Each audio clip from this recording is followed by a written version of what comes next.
Number 30 discuss करने वाला है।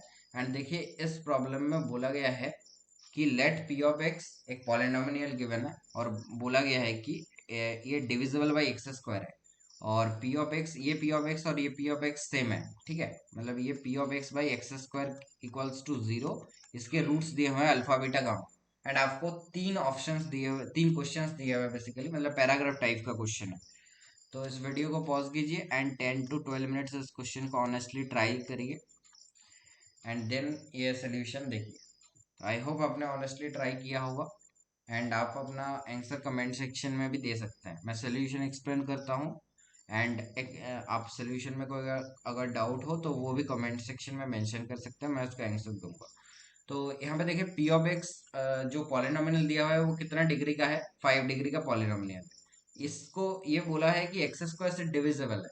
इसका मतलब इसके सारे टर्म्स में एटलीस्ट जो डिग्री प्रेजेंट होना चाहिए वो स्क्वायर तक का प्रेजेंट होना चाहिए। मतलब ये जो टर्म है ये एक्चुअली 0 होना चाहिए अगर ये डिविजिबल है, राइट।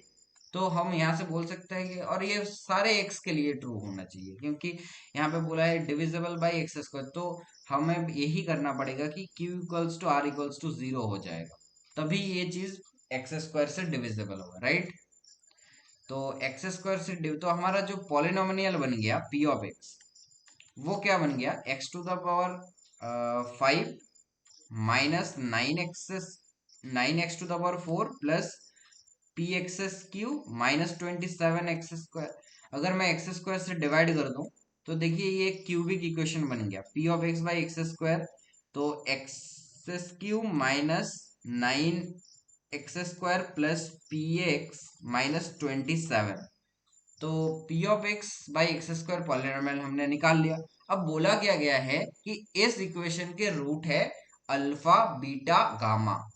इस इक्वेशन के रूट है अल्फा बीटा गामा। तो चलिए पहला क्वेश्चन सॉल्व करते हैं। तो बोला है find the value of p plus Q plus R. तो अभी देखा एक्स स्क्वायर से डिविजिबल से हमें मिल गया q प्लस आर। तो q प्लस आर तो हमारा 0 है, इतना पार्ट तो 0 है, लेकिन ये p कहां से निकलेगा, ये एक क्वेश्चन है, राइट। p कहां से निकलेगा, तो देखिए हमारा p of x by x square क्या आया है, हमारा P of x by x square आया है x Q minus 9x square plus P X minus 27। तो मैं इनको रब करता हूं।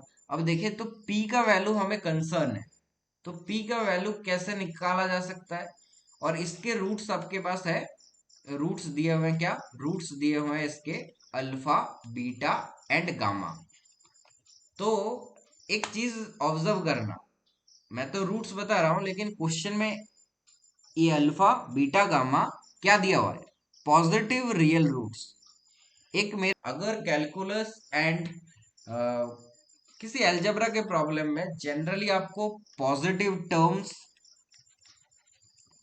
या पॉजिटिव रूट्स ये इस तरह के वर्ड्स मिले तो आपको किस चीज के बारे में रिकॉल करना है, तो आपको रिकॉल करना होगा am greater equal to gm इस इनइक्वलिटी को। साहब आपका आवाज किधर देखेला लगता है मेरे को। मैंने भी तेरा थोबड़ा किधर सुनेला लगता है रे। ऐसा ना पिटूस पिटूस ना। ये जरूर रिकॉल करें, मैं ये गारंटी नहीं देता कि इस तरह के question am greater equal to gm से ही होंगे, मतलब पॉजिटिव टर्म्स मेंशन है तो, इसकी गारंटी मैं नहीं दे सकता। लेकिन एक पॉसिबिलिटी जरूर बनेगा कि आपको ये इनइक्वलिटी एक ऐसा हिंट दे देगा जो कि आपने क्वेश्चन में ऑब्जर्व ही नहीं किया होगा।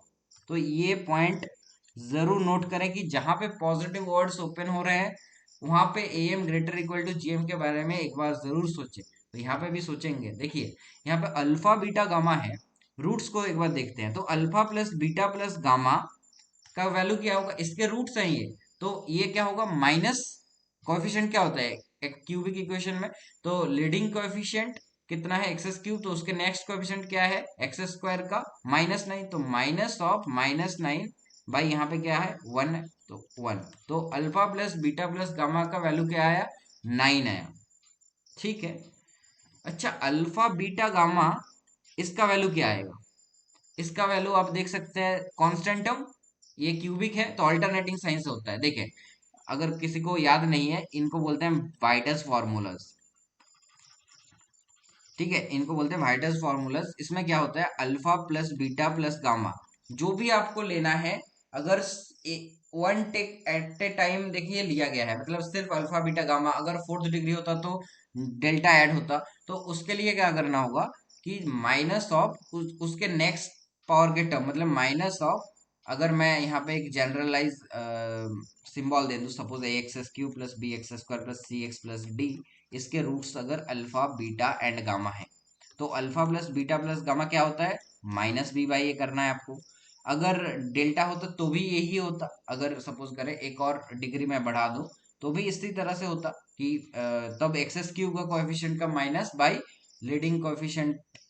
तो अब अगर टू एट ए टाइम करके सम करें, alpha beta plus gamma alpha, तो साइन को ये माइनस से स्टार्ट किया, यहाँ पे प्लस कर दीजिए सी बाई ए। और अगर थ्री एट ए टाइम करके करें तो फिर से प्लस किया था तो माइनस कर दीजिए, यहाँ पे माइनस डी बाई ए, मतलब ऑल्टरनेटिंग साइन, माइनस से स्टार्ट प्लस फिर माइनस। जनरल टर्म से भी कर सकते हैं, एन के टर्म से भी कर सकते हैं, हम जैसे याद करना चाहें।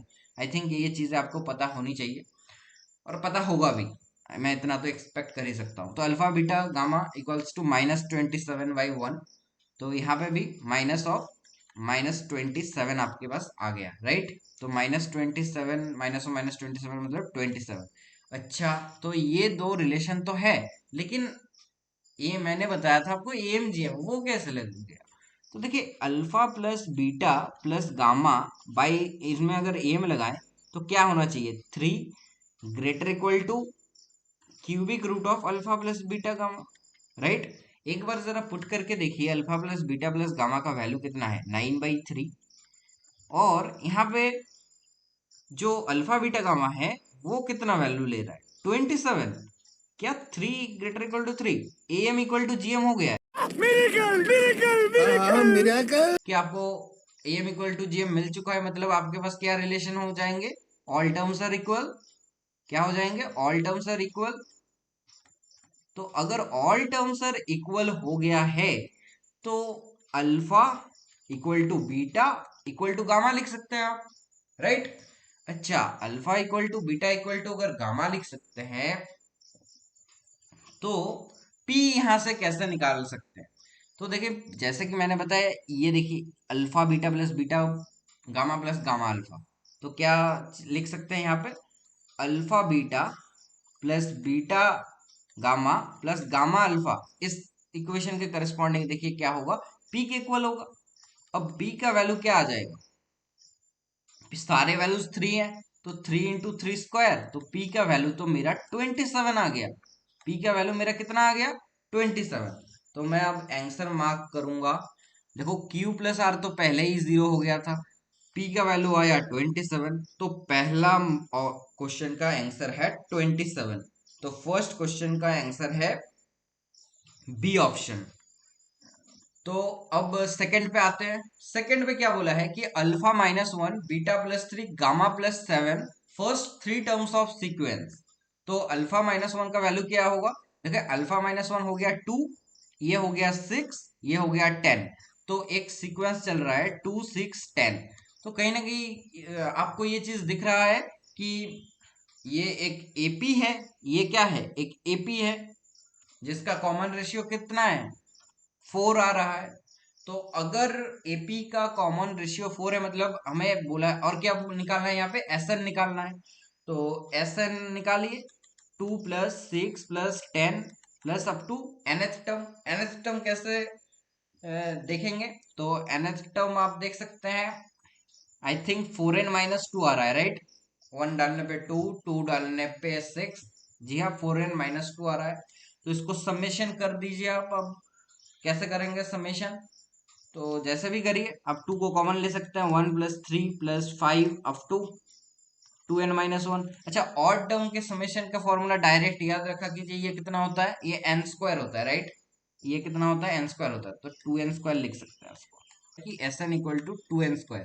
अब हमें निकालना है 1/√Sn इंटू Sn - 2। तो 1/रूट अंडर Sn - 2 नहीं, Sn - 1, तो रूट अंडर 2 इंटू 4 लिख सकते हैं हम, n² - 1², तो 1/2 और यहाँ पे लिख सकते हैं n इंटू n - 1। हमें क्या निकालना है, sum of n equal to 2 से लेकर इंफिनिटी, और आपको निकालना है 1/√Sn इंटू Sn - 1। तो सम ऑफ n इक्वल टू 2 से इंफिनिटी 1/2n इंटू n - 1, और इसको कैसे लिख सकते हैं, n - 1 स्प्लिट कर सकते हैं, तो सम ऑफ n इक्वल टू 2 से इंफिनिटी 1/n - 1 इंटू। तो अगर आप इनपुट करते हैं तो क्या क्या किस तरह से समझ आएगा, 1 माइनस वन बाई टू, फिर आएगा one by two minus one by three, तो इस तरह से सारे टर्म्स कैंसिल होते जाएंगे। तो यू कैन से ये तो लास्ट में वन बाई इन्फिनिटी जैसा बन जाएगा, तो one by two into one minus zero, तो वन बाई टू आ रहा है मेरा सेकंड पार्ट का आंसर, राइट।